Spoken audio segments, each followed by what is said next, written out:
Hi guys, welcome to the last lesson on this course. In this lesson, we're going to paint our illustration with a painterly styled brush, basing ourselves on the main colours we've already used. So when you're ready, we'll jump right in. The first thing I'll do is copy the drawing so I can continue working, knowing that I'm not ruining what we've done so far. So I'll duplicate the layer where our character is drawn without the blue or white background. This way, we can work on the background separate to the rest of the illustration, and we have a copy of everything we've done so far.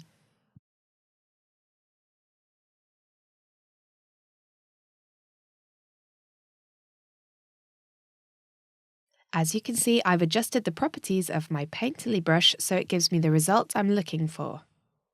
You won't find this brush in the default brushes Photoshop offers you, but there are many interesting brushes you can find online, or you can even make your own. From now on, the process is quite intuitive. I'll explain everything, of course, but there is no particular order to any of this. Most of it is decisions I'll take as I go along. See how, if we set this brush to color mode, we can fill in areas with different shades, like the nose, which will make pinker. I'm going to take a darker tone and paint the eyelashes. This effect looks really nice as it contrasts the eyes and helps make them stand out.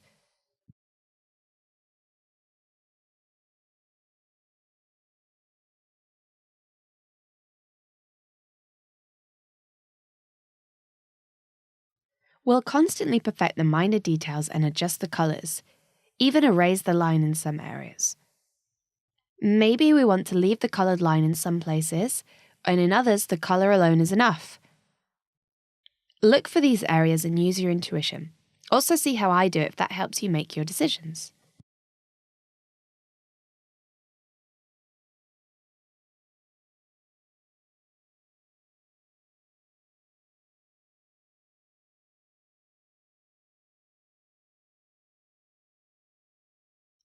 I'm selecting a more intense shade of red and I'll apply it to the upper lip. It's sometimes a good idea to paint the upper lip darker than the bottom, as usually if the light comes from above, they'll be more shaded than the bottom. We can paint the line we have with other colours, like I'm doing here on the lip parting. The idea is to enrich the illustration using the line we painted at the beginning. We'll also continue applying shadows along with the tones we have to add different shades to the face.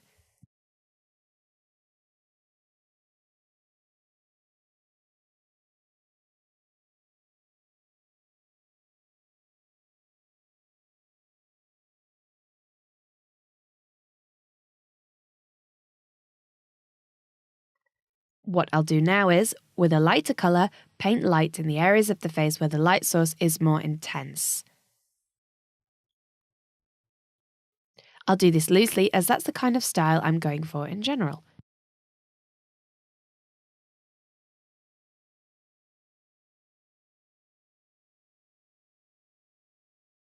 To finish the eyebrows, I'll select the tone I used to paint them with the eyedropper tool and I'll erase the original orange line. I'll also paint areas or strands of hair to make it a bit more realistic. Although I won't clean the orange line completely, as it complements the purple, and I think that could look quite interesting.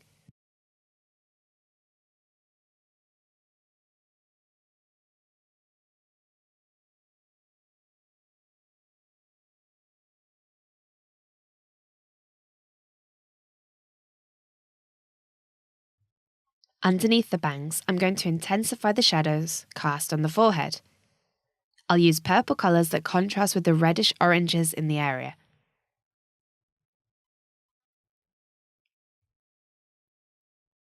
It's important that you define the areas of the cast shadow, so your drawing feels more real. Even in flat designs, they sometimes paint in the cast shadow.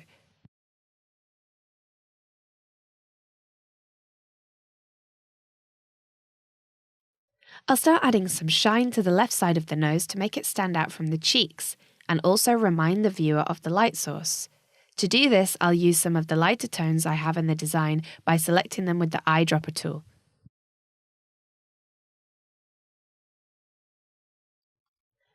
I'm going to intensify the shadows on the eyelids using the tones I have to give some depth to the face.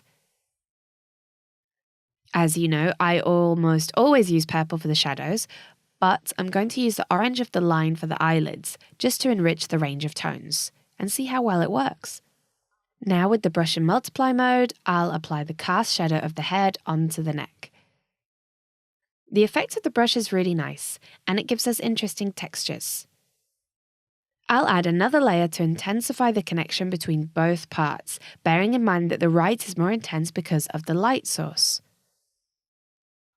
So to do this, I'll erase a bit on the left, considering the anatomy of the neck and following the directions. In the same way, I'll apply shading to the right side of the face to add some volume. I'll use the same tone and respect the anatomy. Then I'll correct the areas that are a bit abrupt and erase softly.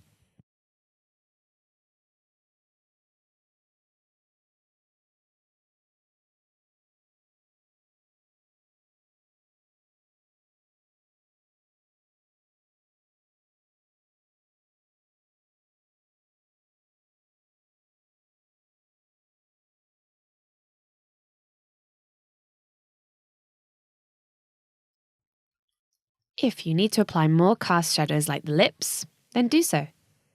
It's important to consider the shape and volume of each element and understand which of those elements are going to have a cast shadow. A decent study of light and shading is crucial for these types of illustrations. We need to do the same thing we did for the shading but for the light. Bring out the light in the areas that will be affected by the light source. For example, the skin that surrounds the tear ducts.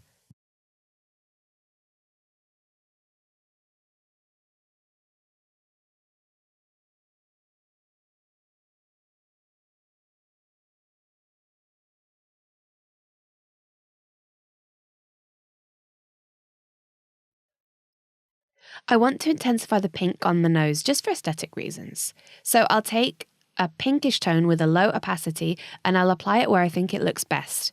I think it works really well. If, along the way, you lose some shadows or light, you can intensify them again when you apply layers of colour.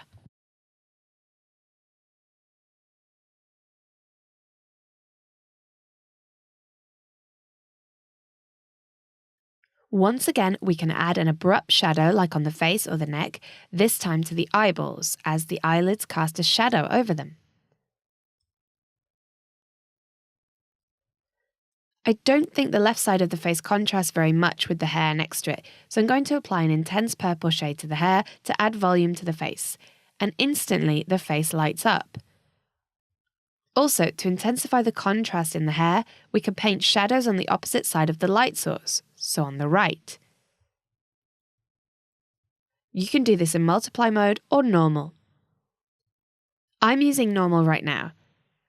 I think it unites the tones that could be very contrasted. So I'll add those strands of hair and keep on shaping my character.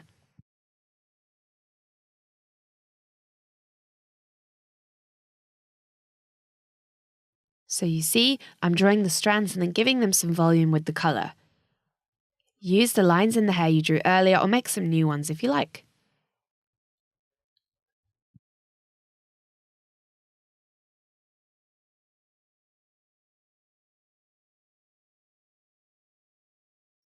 Now, with the yellow tones we achieved in the hair, we'll paint the light on the bangs using the eyedropper tool. Follow the direction of the strands of hair so the light makes sense, and intensify it on the left side, which is where the light source is stronger.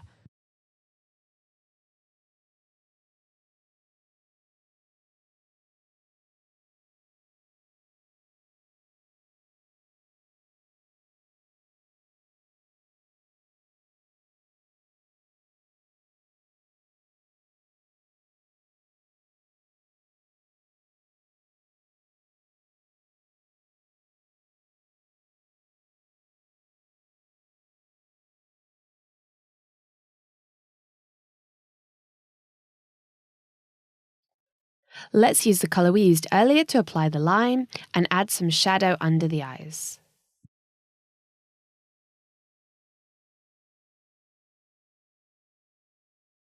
Now we'll apply large blocks of shadow on the neck and torso to contrast with the face.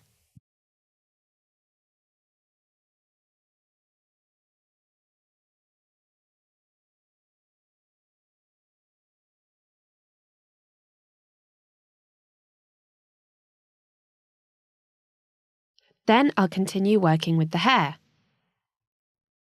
I'll select some tones and draw the lines in the hair again that I can then fix, painting in light and some shine too. As you see, I'm making use of the tones that we already have in the hair to add the shine to those lines that we drew. In many cases, we can first paint in the lights roughly to then later shape them and make them neat. It's like sketching. We need to go one step at a time. Follow the shapes and the volume of the hair to paint in those lights and shadows.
We can paint some of the outline of the hair with a darker tone to make the shape stand out and add some style to the illustration. I'm selecting the areas that I think are more attractive, and I'm leaving others out completely.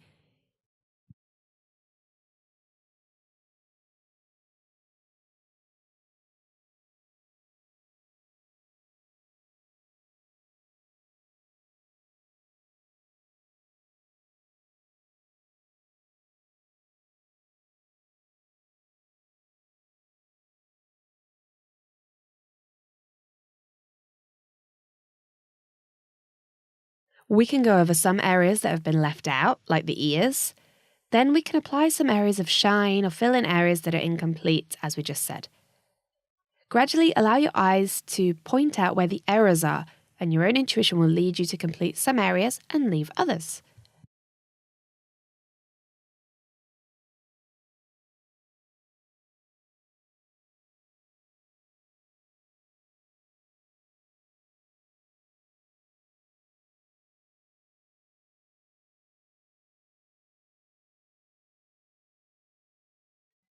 To give a fresh look to the design, we'll paint the orange slices very lightly. Apply the tones from our references and see the contrast between the elements. Observe how the unfinished look works, and you don't need any more paint to achieve better results.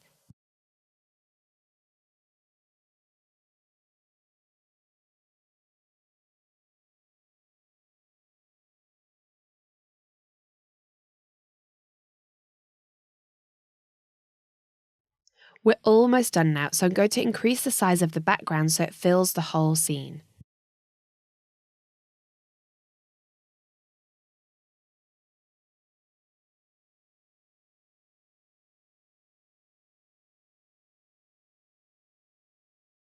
In some areas of the orange slice, I want to intensify the tones a little more, so I'll go ahead and do that. It's just about adding contrast.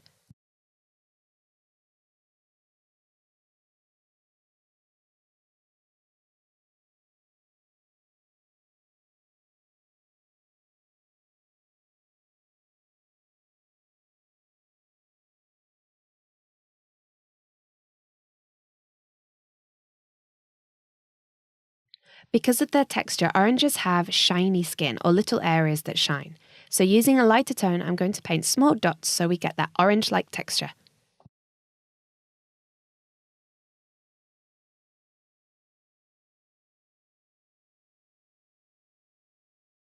Lastly, I'll add the final touches before adjusting the hue. So I'm going to adjust the hue and saturation. I'll make a layer on the very top with the saturation hue. Select the cyan hues and adjust them so the background changes colour slightly.